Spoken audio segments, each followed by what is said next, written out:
Welcome, everybody.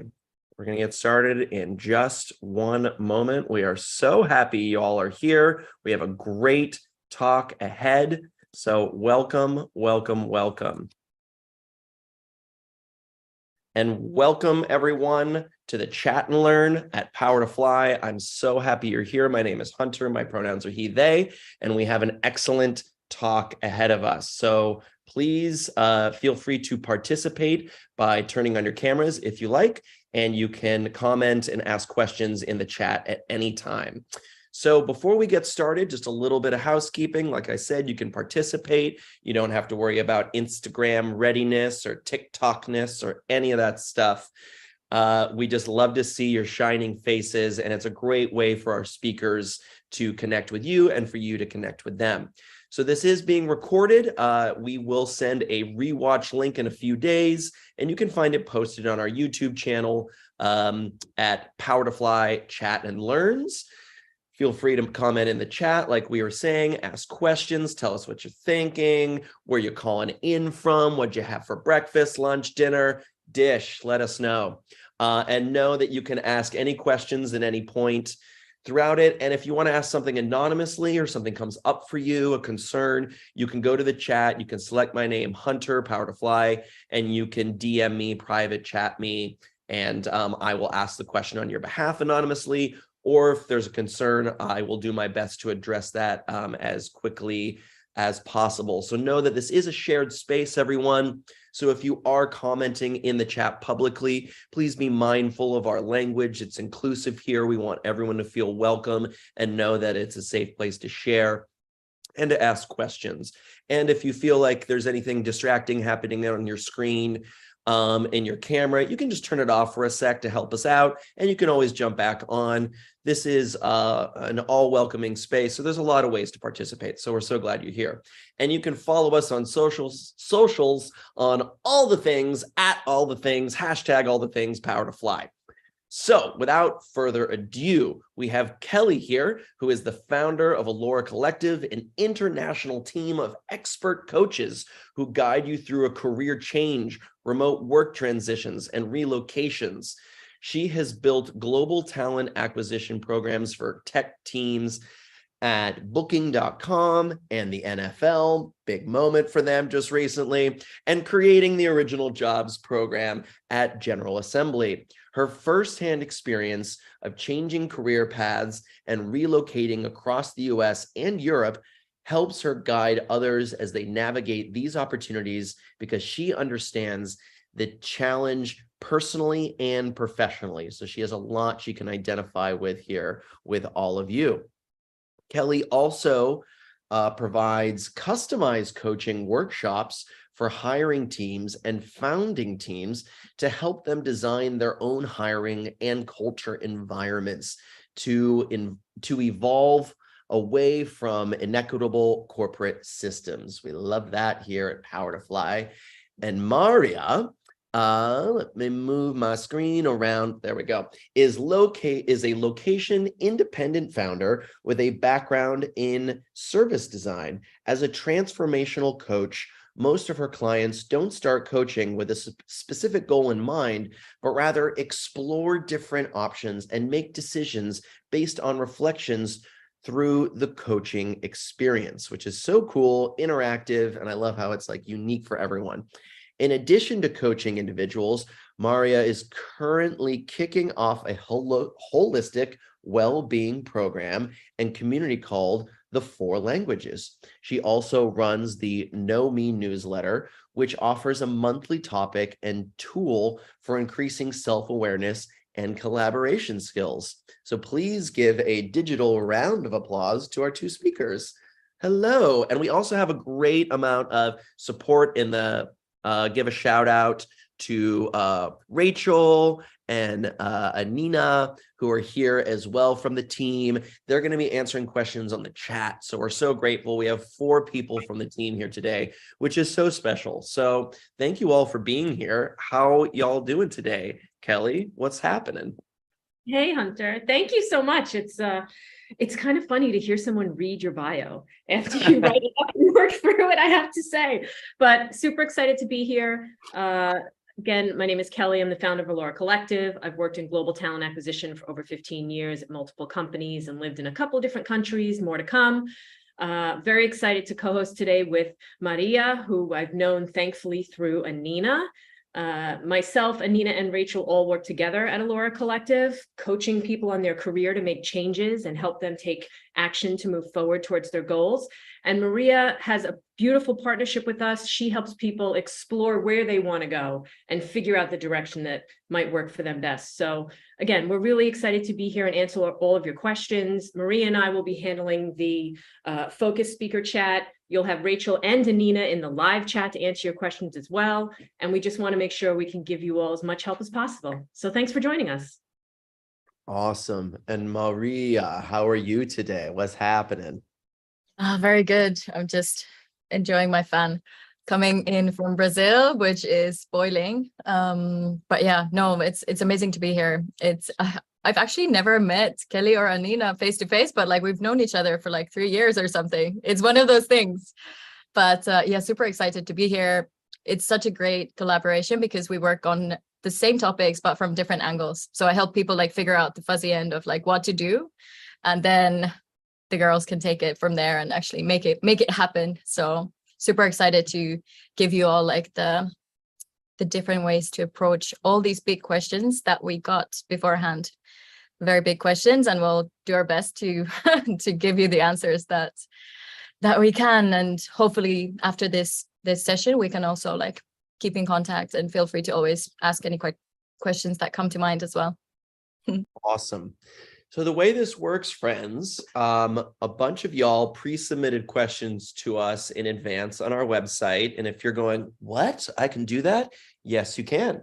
So in future talks, if you go to the upcoming page, there's actually a thing on the bottom of the page where you can punch in questions, and we poll those questions, and then we put them in a list here and we ask them on your behalf.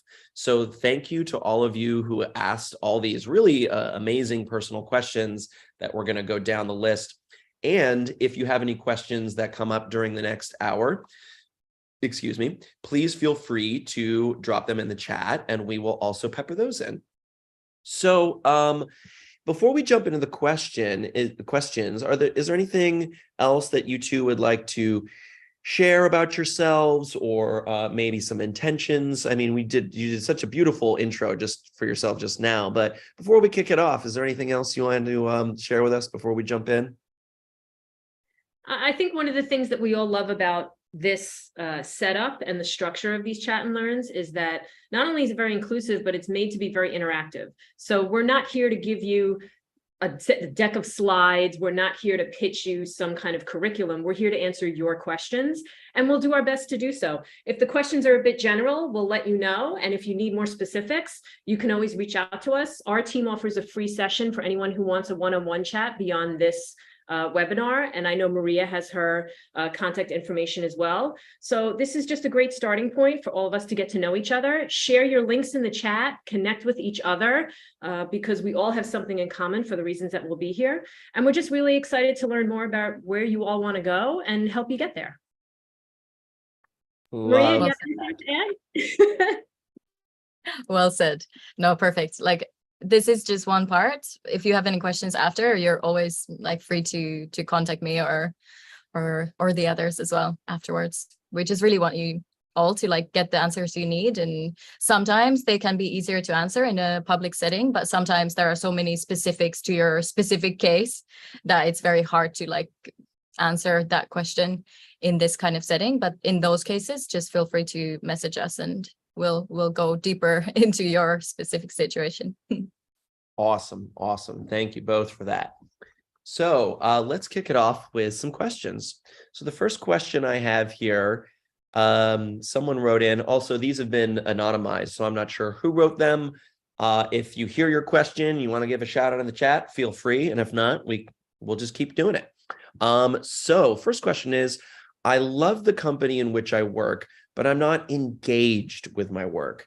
How can I determine which paths are available to me in my company? Would appreciate some advice on how to navigate this conversation with management. Kelly, you want to kick us off?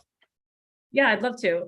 This is a great question. And I think it's quite common. You know, we all have an idea of what we want to do in our lives. And it doesn't always happen that the job title or the company we work for is a match for what we want. And sometimes we've been doing it for a while and we're like, ugh, what's next?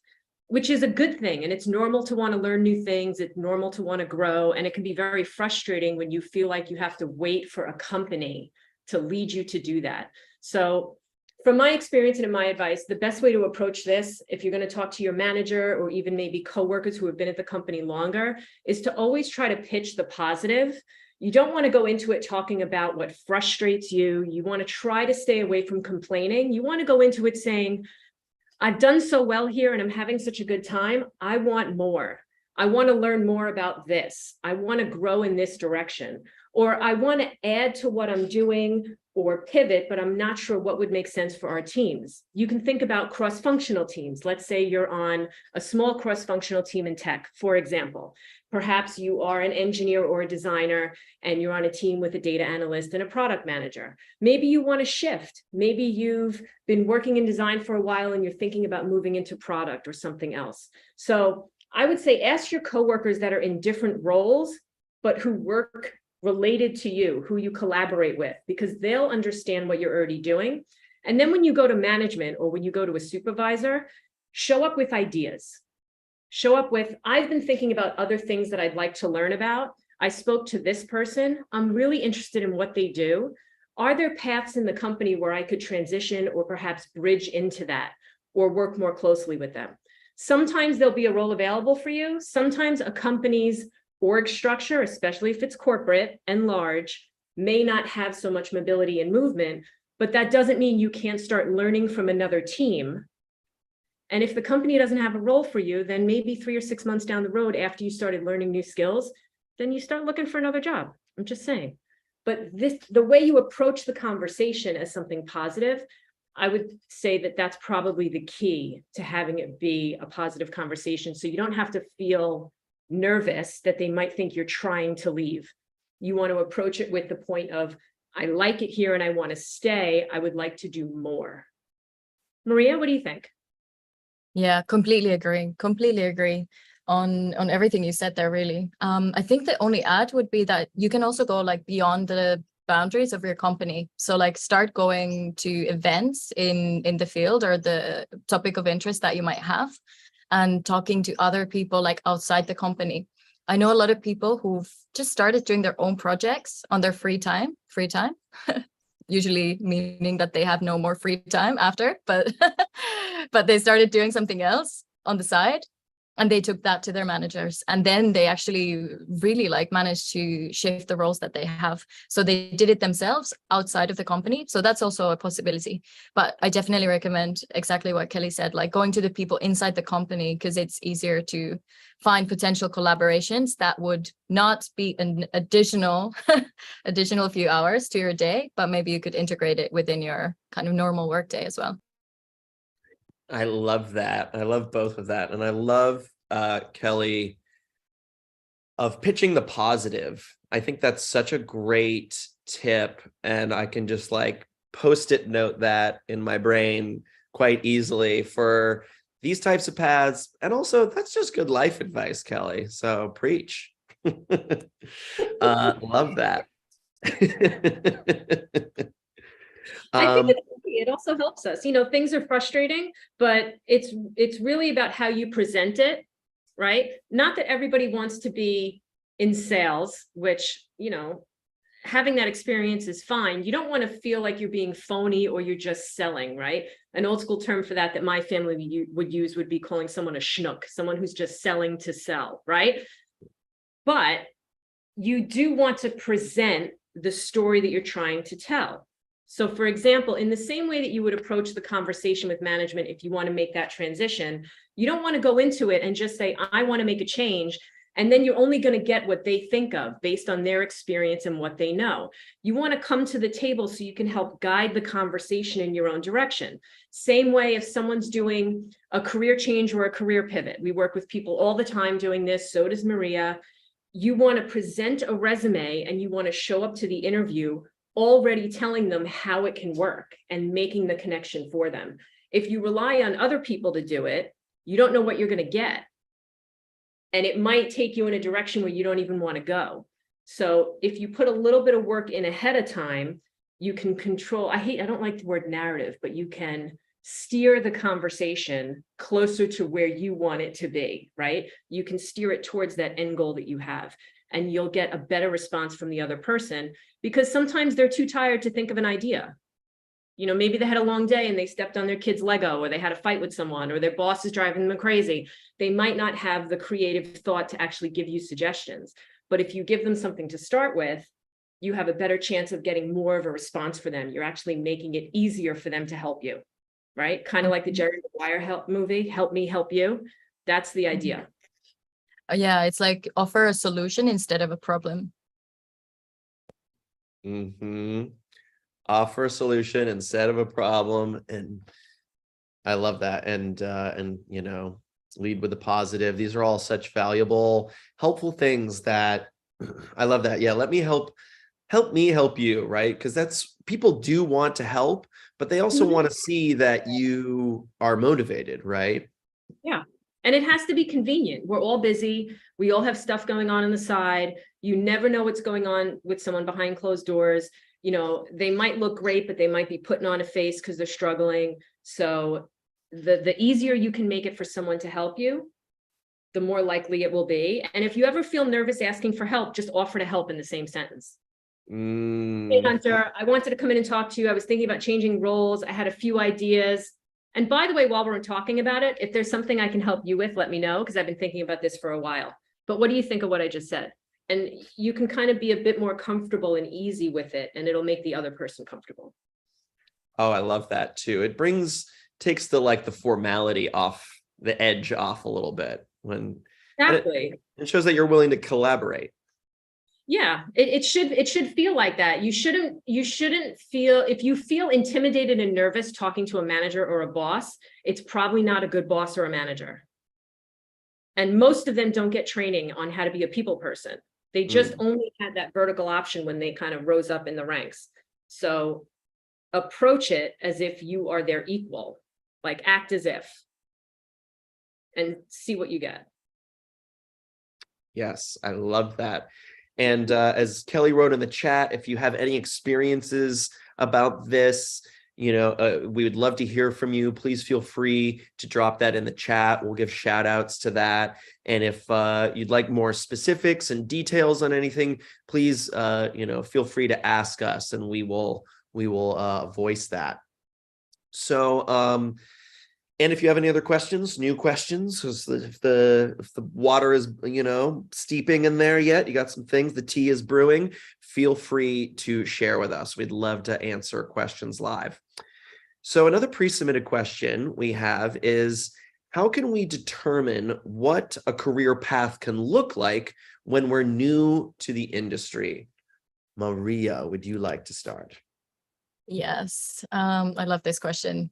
My career path is not really a path. It's a mess. If you look at my LinkedIn profile, it makes no sense. So I love this question. The first thing I would ask this person is, do you want a traditional career path, or do you want to create your own career path? Because these two are going to be very different.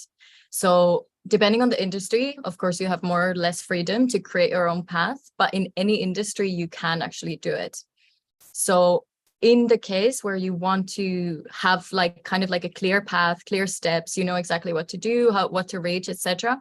Easiest thing is to talk to people above your station. So basically talking to seniors, talking to managers. One thing I do still quite a lot is actually stalk people on LinkedIn and look at their experience. Because when you start looking at people's, for example, what they studied and where they ended up, you start seeing all these interesting paths that you might not see in your workplace. So going within the company to kind of ask people how they've worked their way through the career that in that specific company, that is what you want. If you want to create your own career path, I would just have a very kind of wide perspective, looking at people on LinkedIn, people you find interesting, and going back, backtracking. How did they get there? Because you might be surprised. Some of the people who are most successful come from super random fields. They come from something not even remotely related to what they do now. So I think that's the first question that I would I would ask. Do I want a traditional career path? And can someone tell me exactly how it works in this company or in this industry? Or do I want to create my own? And from there, you can kind of like decide whichever way to go. What do you think, Kelly? Sorry, I'm coming off mute. I was a little slow to the button. I agree 100% with what you said. I think there's a lot of exploration to be had. I think the best thing you can do is ask questions. There's no such thing as a stupid question. There's only, a rude person that doesn't feel like answering. I think a really good tool or, some actions that you can take if you're curious about different career paths. LinkedIn is a good tool. You can take a look at a couple of target companies and do a people search for people that are holding the titles that are maybe 2-3 steps above you or beyond where you're at right now. Take a look at their backgrounds, look at the path they took to get there. Where did they work before? What skills did they have before? Read the recommendations. What did people write about what it was like to work with them? And if you don't have any first connections to them or someone in those roles, take a look at your shared connections. If you don't know how to do that, check our website or book a free session and we'll show you the steps, but ask someone to introduce you to them and then add a couple of specific questions. I'm looking into this career path.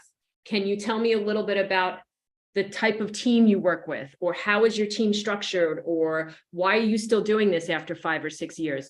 So there's nothing wrong with asking for help. And then you can also find the right people to ask about it. Again, the job title is one thing, the company is another, what they tell you is one thing, but a day in the life in that job and in that company is quite different. So use tools like LinkedIn to find people who are already doing it, ask them or people who know them to make an introduction, and just start asking some questions. You might have to ask a few people before they say yes, but eventually you'll find some. I love that. I love that. Yeah, that makes me think of, I've said this story before. I love it. Like I said, I live in New York City. And one time I was walking in my neighborhood and this parent had a little kid, assuming it was their child. And I didn't hear what the kid said, but I heard the parent say, oh, honey, no, you don't have to apologize for asking a question because every great discovery started with a question, and I just love that. It was like such great advice. And I love that you were saying, Kelly, like, there's no dumb questions, just impatient people pretty much. And, and if they're willing to answer, it's worth asking the question. Yeah, absolutely. Yeah. And I want to give a shout out to, we have some great activity going on in the chat. Someone asked in the chat earlier, what are some good ways to offer to help when you're networking with folks that you don't work with? Going back on our previous question there. And Rachel chimed in and said, if you're in the same company, then you have something in common to talk about, company product, internal projects, etc. So get colleagues to introduce you, and it gets you to introduce them, and you can talk over coffee. And they also shared a great page you should check out with more information that's in the chat there, and we'll be sure to include these links in our follow-up email as well. These are great resources. So we're getting some great questions in the chat too, so I definitely want to pepper some of those in. That's one of them, which is so great. And similarly, we were talking about LinkedIn a moment ago, looking at other people's career paths, and folks that are inspiring to you, ways that you want to see that you can maybe have a trajectory. And I love, Maaria, you're like, my link doesn't really make much sense. And I think someone identified with you there in the chat there. They said, after 1 year break, how can I give answers or explain to a recruiter about a break? Maternity break sounds something, maternity break may sound fault to them, something like a fault for them. So how do I talk about these breaks when I'm talking to a recruiter, this gap in my LinkedIn page, perhaps? Either of you want to jump in? I'll offer it up to either of you, Kelly or Maaria. Yeah, I gotta say, I'm watching the chat. Rachel and Anina are pretty on it, and I want to thank you both for being so active. That's why we brought them along, because when we do these events, we often feel a little bit bad because we can't get to all the questions. So keep firing away, and Rachel and Anina are going to keep giving you answers here and there, and we can also get through the rest of our pre-submitted questions. I think on the maternity leave, of course, I agree with Rachel 100%. That's why I work with her and I appreciate her. It's up to you what you share with people. If you want to say you were on maternity leave, tell them. If you were out taking care of someone in your family and you want to say so, say so. If you don't, say, I was off doing something personal and that's it. Or depending on your situation, if you want to come up with something to say that you're comfortable with, that's a great reason to find a career coach or to find someone to talk to who can help you put that together. You know, maybe you don't want to reveal exactly why you took a break. Then what you will focus on is what you were doing while you weren't working that kept your skills fresh. You can always come up with something like that. Even if you were out for a year, maybe you consulted with 1 or 2 clients, doesn't matter. You can just say you were consulting and these are the projects you were working on. So the best thing is to stay comfortable and reveal what you feel comfortable revealing, and then find someone to work with that can help you put it together. It could be a friend, but if you're looking for a career coach, or if you feel like you need some help to unblock your potential, or you want to figure out next steps, or maybe practice what you're going to say, this is what we do. I'd say the best way to qualify a coach and to really see what's going on with them, because, you know, we have a lot of coaches out there. If they have 1 year experience and had 2 jobs in their whole life, do not do it. But look at their testimonials. Look at who they worked with. Reach out to people who wrote them a testimonial or a recommendation on LinkedIn and say, hey, did you have a good experience working with them? I'm thinking about working with them. So you want to find out the impact they had with their clients if you're thinking about a career coach, and the results that they got with them. I think that's the most important piece to look at to make sure it's really a fit. And if you're going to do a free session, come with some questions. How do you communicate with your clients? You know, give me an example of someone who needed this. How did you get them there? And really just be prepared to just ask for help. The help is out there. It's just about finding the right help for you in your situation. Maaria, do you have anything to add? What do you think? Yeah, I think that's very much like the core of it. But I think there's also the, like, when you're really going into that space, you need to just remember like why you're doing it, basically. And I was just reading the questions on the chat, and it's so interesting to see like how when you're like really shifting from one area to another, like how it can feel daunting, but actually more often than not, especially if you work within like startup space, I feel like in a lot of these questions, like we should always talk about like, are you working with startups or small companies or corporates? Because they are just so different. Because in startups and smaller companies, like these are not negatives, these are positives mostly. In corporates, they can be negatives. So just like always remembering that when you're looking at any of these questions, like which side do you want to go? Do you want to be in the kind of, like I said before, the kind of pre-planned career path, or do you want to create your own? And that's where you kind of like kick off. But I really appreciate Rachel's and Anina's answers, like super sharp. Yeah, so many great ones. Thank you, friends. So we are just now at the half-hour mark, so keep those questions coming, friends. We love hearing from you, and Rachel and Anina are doing that. And maybe once we've gone through some more questions, we can go back and talk more in detail about some of them. So Maaria, let's stick with you for a sec. How do you determine a career path when you have a very broad set of skills? Yeah. Oh, I love that. So one of the things, again, which we need to start with is like, what field are you in? Because that really depends. There are a lot of fields and a lot of professions where you are expected to be multifaceted.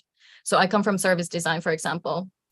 Still, even at this point, there are maybe 1 or 2 actual like professional avenues that you can even take to get there.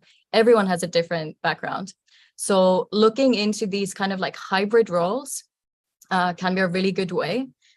But I think one other, which is very good, is like go for startups, go for smaller companies, because I don't know, I've always worked with small companies and my clients were big corporates. And the fun thing about being in a startup or in a smaller company that you never have just one job.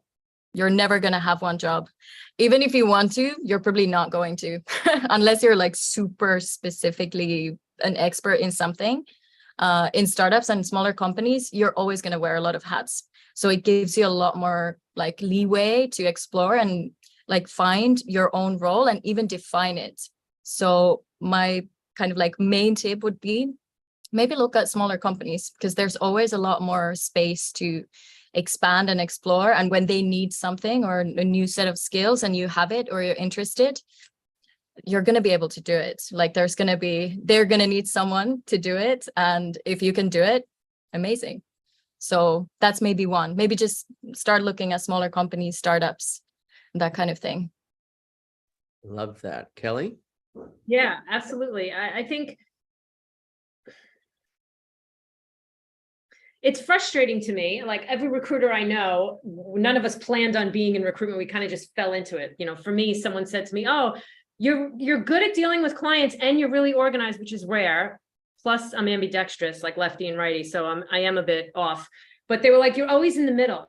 Even though you're the oldest child, you should try recruiting." I don't know anyone that said, "I want to be in the middle of people all the time," right? And I think what happens a lot in our careers is that we're painted this picture of a job title, of a role, of a salary, of someone doing a job, living a certain lifestyle, and then we try to go to school and we try to chase that.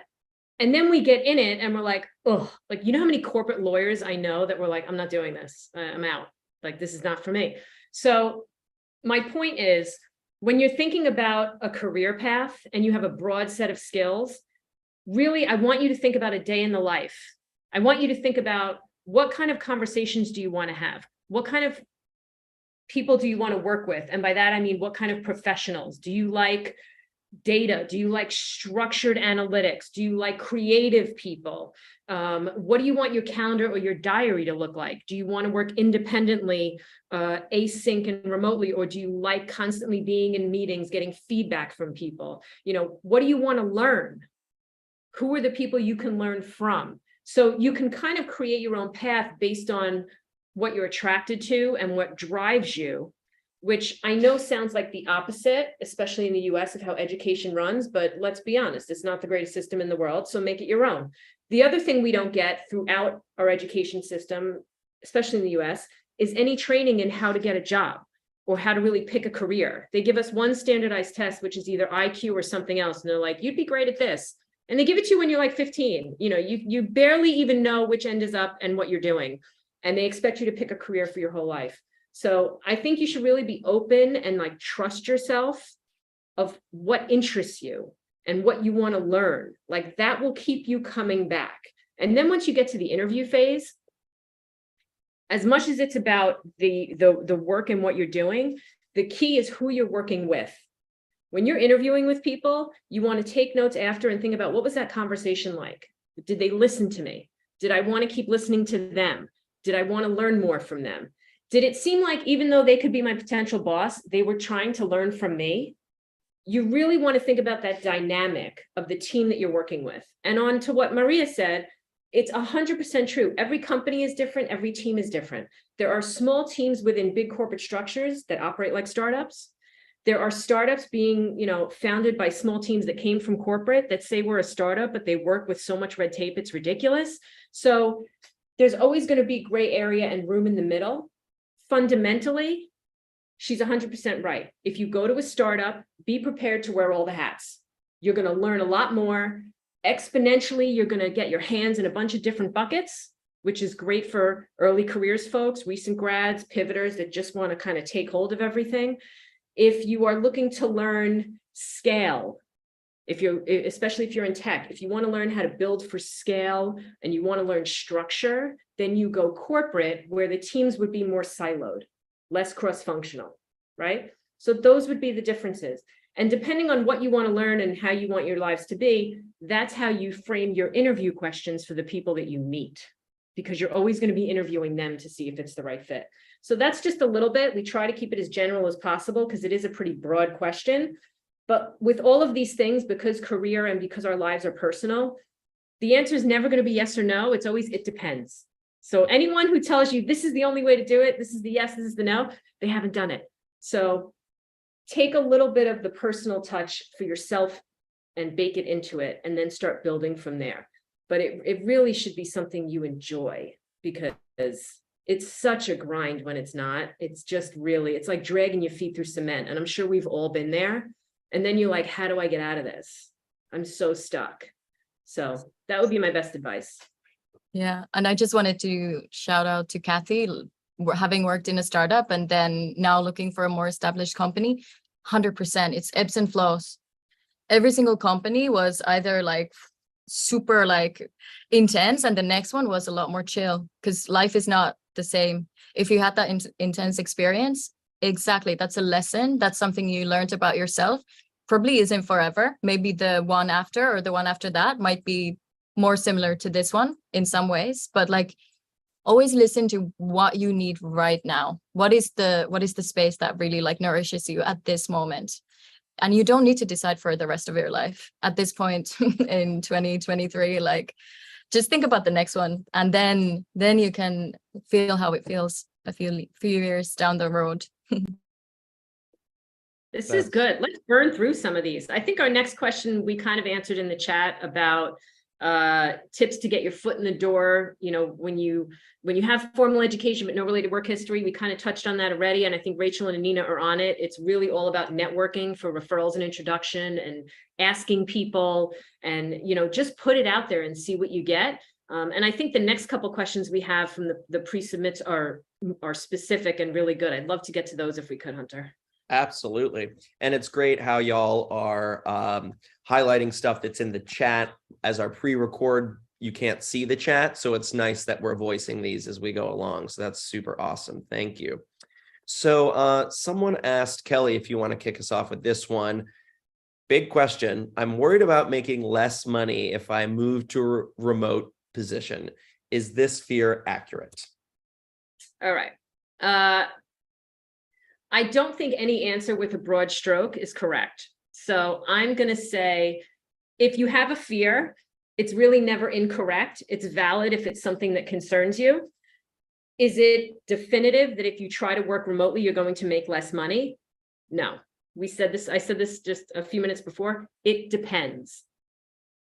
Roles are going to be benchmarked the way a company decides, meaning some companies will anchor them based on location. Some companies have now based their salaries on the country they're located in and not necessarily the region or the state. Legally, it could also depend on the country that you're living in terms of labor laws. So I would say, don't be afraid if you're going to make less money. Think about what you need. Do your own homework on yourself. What budget do you need in order to live the life that you want, in order to be healthy, feel comfortable, and put savings away? And start with you, and then start looking at other jobs and go from there. Until you have a job offer in your hand, all you're doing is making new friends and building your network. So have at it. And if you're worried that you might have to turn down a job offer because they won't give you enough money and the negotiation didn't go that well, don't worry about it. You can call one of us and we'll help you negotiate out so that they're not mad at you. But you have nothing to lose by going forward with it. But again, it's going to depend on the country, the industry, the company, labor laws. So there's no definitive answer for that. Maaria, do you have anything to add to that? I know it's a very specific question. I don't want to steer anyone in the wrong direction. No, I think, yeah, I agree with that. I think it's, in some cases, it also depends on where you're from, where you're applying. Like if I lived in Colombia, my husband's Colombian, like if he applies for a job abroad, it's always going to be higher if it's remote. So like there are so many of these things that play into this. I think it's more about like, you need to decide, like, is it the salary range or is it the job? Because if it's the salary range, then you probably need to only apply in the States. If you're already in the States, you might have to go lower. If you're somewhere else, you're probably not going to have to accept a lower salary. So it really depends on what you're comparing it to, right? Or if you do like a pivot to another career or another role, there are so many different things that play into that. So I don't think it's necessarily that you need to get a lower salary. I've seen people get higher salaries for remote roles. It really just depends on the specs and the company and the region, I think. That's the one of the biggest things in that question. Send us your specs, book a free session, we'll help you figure it out. Yes, take them up on that. Free sesh, coaching advice, career trajectories. It's all awesome. And I love, Kelly, how the way you were describing it, if you're familiar with, listeners, the Maslow hierarchy of needs pyramid, if you Google it, Kelly was talking about some stuff that's like, you need your foundation, right? And then you can go up from there, and then you can, hit that peak that we're all striving for. Okay, so another great question we have is, I'm loving my current job, but what are some best practices we should always keep in mind to maintain ourselves eligible for new opportunities? It's not that I'm looking for a new role right now, but when the time comes, I don't want to have to start from scratch. Kelly, you want to kick us off? Yes, I do. I like this question. Okay, people, here we go. So you always want to think about it. You always want to be prepared. It doesn't matter if you have a notebook. It doesn't matter if you brain dump into a Google Doc or a notes app. As you go through your career and your work life and your travel life, whatever you're doing, your consulting life, when you learn new things, when you hit milestones, when you complete projects, when there's something that you're proud of or you think is brag worthy that you would, want to remember for later, put it somewhere. Brain dump it somewhere. So you always have a library of things to pick from when the day comes that you have to update a resume. Everyone should always have a long resume. We have a blog about this on our site. And that way, when the day comes that you have to update it to show it or to present it, you're not sitting there trying to remember all the things that you did. There are interview prep methods, one of which is called CARL. The most famous one is called STAR. But CARL, which stands for challenge, action, result, learning, is very useful for this. So as Anina can tell you, our design coach, not only designers have portfolios. Everyone should have a portfolio of their experience and the things that they've done. And if you're not a designer and it's not a traditional portfolio, using the CARL method is very helpful. So again, you think about the things that you've done in your current job, and I would suggest doing this at least every quarter, but monthly if you can. And you write down the challenge, the action you took, the result, and what you learned. And then you keep that as an ongoing record while you're working to use for later. The secondary piece where CARL is very useful is because every time you write down something you learn, it moves you forward. So if you get into a conversation about promotion or you're pitching yourself about what you can do next at your company, look at the things you wrote down that you learned. They will naturally lead you to growth and development in your career. Maaria? Yes, as a recovering designer, yeah, the portfolio part is, it's a challenge if you don't keep doing it. I think the only thing I would add is side projects. Again, I'm a big fan of side projects. So whatever it is, if it's a newsletter, if it's you want to learn something, just like start a newsletter about it. Just keep yourself accountable and public. That's one of the biggest mistakes I've made in my time, is that whenever I took a project or a freelance contract, I stopped doing my own stuff. Like, never stop, just keep doing it. Keep it to the minimum, keep it to the lowest number of hours you can, that you can keep doing it. Whatever the situation, you can keep continuously improving on yourself and sharing your growth, whatever it is, just keep doing it all the time. Side projects doesn't need to be related to your current job. I love that. And to our speakers, when we get to our Q&A, if there's any ones that are jumping out in the chat now that you want to take a note to, feel free to note that, and we can dig into those once we get through our pre-submitted ones. Okay, friends, we have about 15 minutes left, so keep those questions coming.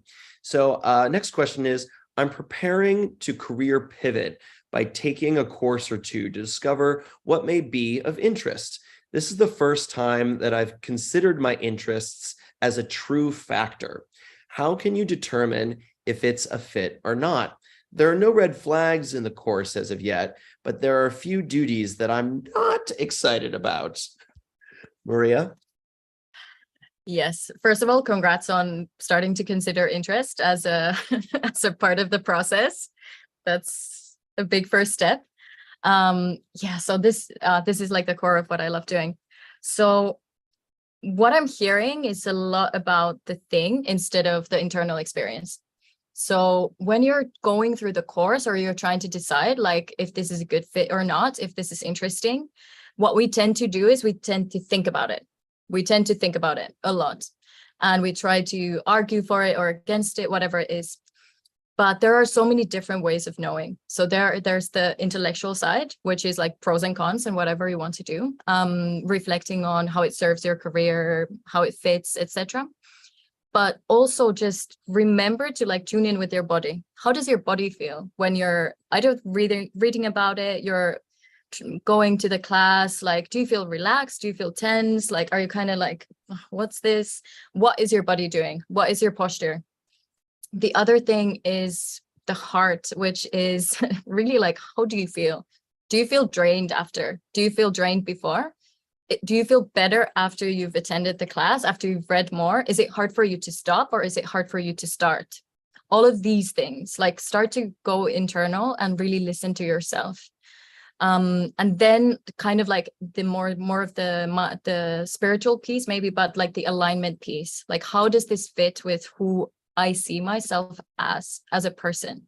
Is this something that if I got no money out of it, if it didn't work out, I would still be happy that I did it? And the last part is, what are you actually doing? Like observe is it easy for you to attend? Do you like to go to those classes? Do you find it interesting? Or is it something that when you know you have something that you need to read or go into, you're kind of like making up excuses and maybe starting to clean the house, whatever it is? Like all of these internal signs, like look at them, look at the internal signs, and then you can start really like going into, is this the right path and is this the right fit?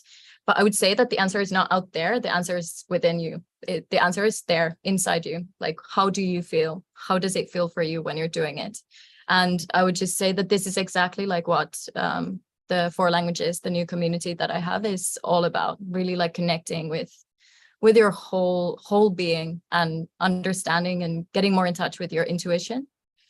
Because there's no right and wrong, unfortunately. It could be a good fit. It could be a wrong fit. It really depends on you, what you make of it. Wow. There's your holistic approach, friends. That's like connecting us in all facets, and they are all connected. You know, I love that you're talking about like, how does it feel in your body? You know, like, is it your posture? Is your hands sweaty? Are you flushed? Are you shortness of breath? Are you excited? You know, like, what are these things? We're so connected in that way, and it's easy to tune those out. And I think it's so important. And I love that you're suggesting for us to connect back to those things, as well as how does it feel inside and out. So thank you for that. Kelly, is there anything you'd like to add on this? I'm on board with Maaria, and Maaria, I think we touched on it earlier. I agree 100%, you know, especially start with free courses. Don't be paying for stuff if you don't know if you need it or not. You know, like a lot of these certifications, my view personally, if it doesn't make you more money or if it's not going to get you the interview, then don't pay for it. Try to talk your way into it first. But if you're enjoying what you're learning, that's your first sign. Like Maaria said, you know, listen to yourself. And then if you really want to take it further, we touched on this before, use LinkedIn and see what first connections you have that are in the job title that you're going for. If you don't have a first connection, find a shared connection and ask for an introduction. Send them a short, quick message with 1 or 2 specific questions. I'm looking to transition into doing this at this level, and I'm currently doing this. I just took courses doing this. Can you tell me what other courses you would suggest I take? Or can you tell me what the most important skill might be? Or what has kept you in this career track for as long as you have been? Make it easy for them to help you and answer the question. And then also say, I know how busy your calendar or your diary must be, but if you have 10 or 15 minutes for a call, I would appreciate that as well. And see what you can get from people. And that's really the best way to go. I think we're almost there. We have a couple of other questions that are right up Maaria's alley that I'm excited for. But if we didn't touch on anything, everybody, feel free to ask for more details in the chat. But from the chat, looks like we're doing pretty good. Gotta say. Oh yeah, you're doing amazing. Thank you both, folks answering in the chat and you asking questions in the chat. And I love Kelly too. It's I got that New York vibe. You're like, don't pay for it, get the free one first. Cause I completely agree with you. There is so much, YouTube University out there. There's so much free stuff. Also on the Power to Fly website on our channel, there's so many free resources, and you can book your free session with this amazing team here. So like, there's a lot available to us. I love that. And thanks for highlighting that. Okay. How can we make the case with remote work? How can I convince my managers to approve my request to work remotely full time? Who would like to jump in first? I'll jump on it. All right. I'll jump on it because I have a client fresh in my head that Rachel and I partnered on. With our 1 month and 3 month packages, you can work with our entire team. So we basically show up as people need us because our skills cross over. And we worked with a client that wanted to pitch her company to let her work remote. So we started with the reasons why she wanted to do it, why it was important to her. And then we helped her sketch out, how is this going to be seamless for the company?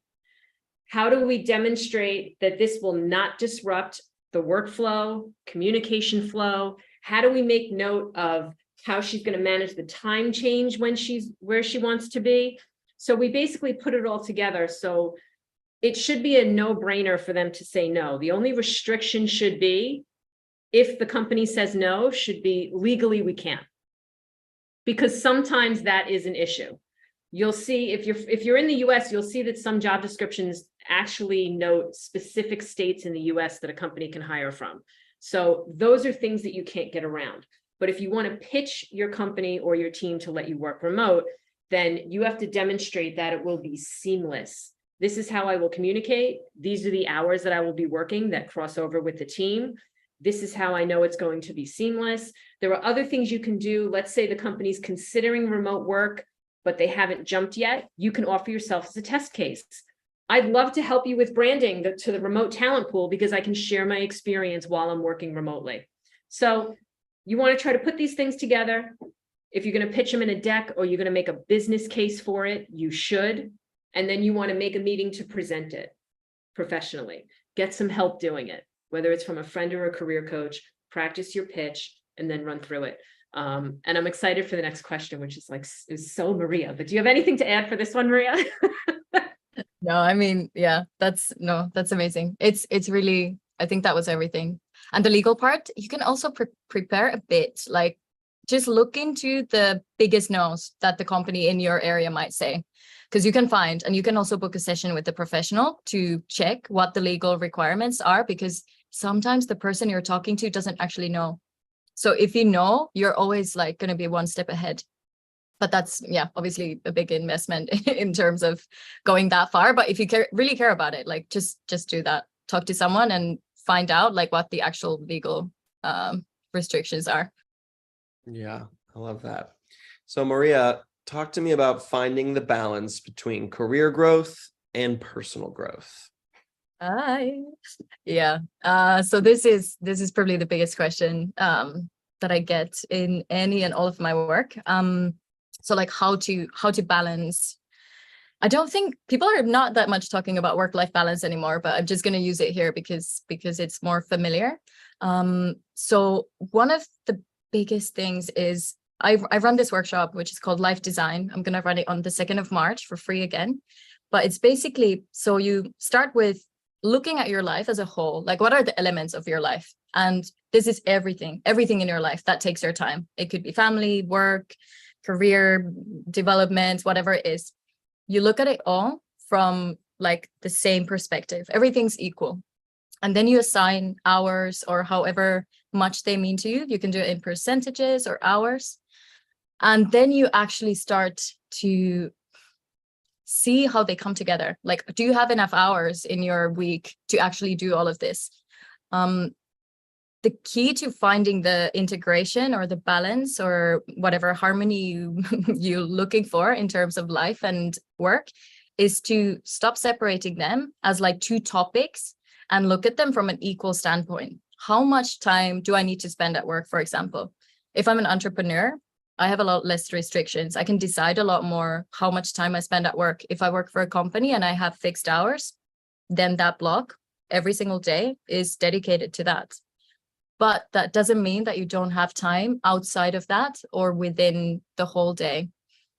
So this is something that you can really, it's actually really easy and effortless to design when you just look at it from that kind of bird's eye perspective. You put it all, all there like in front of you, and then you just start shifting and seeing like, does this fit? Is this realistic? Because right now, most of us are just like, we're working, we're tired. And we keep thinking about it, but we don't actually look at it. We don't see like, okay, I want to do all those things, but there are literally not enough hours in the day or in the week for me to actually do these. So we burn out because there are so many things we want to do, but we don't actually see how we can make it work. And yeah, that's really something that I think every one of us is balancing more or less. But yeah, I found it very useful to look at it from that kind of bird's eye, almost objective perspective, and really just putting it all out there and moving it around. I love doing it with Post-its, but that's my service designer background speaking. Thank you for that. Kelly, anything you want to add on that? I think Maaria is spot on. I think it's really about managing your own time and doing what's best for you. It took me years to be brave enough to turn my notifications off. That goes for email, that goes for Slack. And once I took a break from company life and tried to do my own thing the first time, and I realized how much work I got done when I didn't have people constantly interrupting me, or I should say I wasn't letting the interruptions come in, I realized how productive I really could be. 10, 15 years ago when I was working in New York City, I used to call out sick one day a month. My boss thought I had like a stomach issue, but I would call out sick so I could be home and not be interrupted, and I could get a lot of work done. Because for me, office life was very disruptive to me being able to, complete things. And now, even though we work remotely, a lot of companies haven't adapted async or remote communications. So sometimes you have to do that. You have to turn your notifications off. And I still do it. I will block my calendar.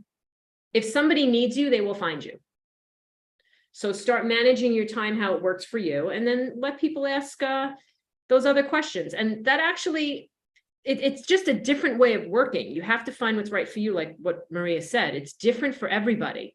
You have to figure out what your rhythm is, and then try to manage the things around you for that. I love that. So we have just a couple minutes left with this last question here. Could a step down in level actually be more stressful and frustrating instead of being better for a work-life balance on that topic? How does a product leader shift from full-time to part-time, interim, or advisory? Would love some advice to make this a smoother transition. Kelly, do you want to wrap us up here? Yeah, I think that's a perfect question to end, especially with the one that we just handled. When you go from company life where you're given the workload and you're given the expectations of productivity, even if you're a product leader and you're setting deadlines, you're still managing a roadmap with leadership, you're still playing that back and forth game, but it's more reactive. When you step aside into part-time, founder, as me and Maaria and Anina, we can all talk about this, or interim or advisory, the rhythm is different. You might have to spend time looking for clients. You might be working 24 hours a day, but because you decide that you're working 24 hours a day, you might prefer that to a boss texting you at 5 a.m. asking you something when you're like, can't you do it yourself? So you have to expect there's going to be a shock and awe with that change. So you have to be ready for it. So I think what Maaria said before about figuring out what your own boundaries are and where you want to play, and then building everything around that. If you're going to go part-time or be an advisor as a product leader and you're going to take on clients, you've got to set your boundaries in the scope of work immediately. This is how often we will communicate. This is how often you will get updates. I've seen Anina deal with this with clients that even though she was working as an advisor, they expected her to be answering and, be accessible 24 hours a day or, 18 hours a day. No, sir. So you have to expect to put in the work, but you also have to set your own boundaries. Don't believe any of the hype or the pictures that make entrepreneurship or being a founder some lolly dream in a hammock somewhere. You're going to work harder than you've ever worked in your life. Revenue, business, it's all up to you. You're not just the teacher. You're the teacher, the nurse, the principal. You're running detention. You're managing the school bus. You're driving the bus. You're changing the diapers. You're tutoring. You're doing it all. So if you're ready for it, organize yourself and then jump in. But figure out what your boundaries are so you don't burn out. With that, do you have anything to say, Maaria? Otherwise, I think we can do our kind of thank you outros. I'd love for Anina and Rachel to just give a wave and say hi too. What do you think? Yeah, I think the only thing I would say that stepping down does not equal easier. You can step down to a role that has more stuff to do, for example. So instead of thinking about like just stepping down, just think about what it is that I want more of. Do I want more time? Do I want more autonomy? What is it? Because that's going to define what to do. It might be stepping down depending on your field. In some fields, if you step down, it's more work. Like it really depends. But yeah, these are the questions again to go within and ask yourself. Beautiful. And most people who leave company life and go on their own the way we have, a lot of people leave it because they realize they have to do everything. That's why I use the whole teacher analogy of you're running the whole school. You have to figure it all out. So think about that and how you can allot your time with it, and maybe do a trial run, maybe do something on the side first and see how much time it really takes you to do all these things. Thank you so much, Hunter. Thank you, Maaria. Thank you, Anina and Rachel, for being in the chat. I saw them drop our links in there. Everybody join our email list, book a free session with any of us. If you'd like to chat with us one-on-one, we're happy to help. This has been absolutely wonderful. Follow us on LinkedIn and Instagram, and you'll see the discounts for future services and more events that we'll do, because we're not going anywhere. We just want to help everybody not feel stuck. We want to help people make changes that they want to, that we've done it before, but we don't want anyone else to feel alone the way we did when we do it. So we just want to make it easier for everyone else. And I'm pretty sure Maaria feels the same. That's why we do crazy things. So thank you so much. Thank you all. And be sure to check out their free session with Maaria on the 2nd of March. Thank you, Maaria, Kelly, Rachel, and Anina. And thank you all for participating live in the chat and our listeners. I appreciate all of you, and I hope you have a great rest of your day. Take care, everybody.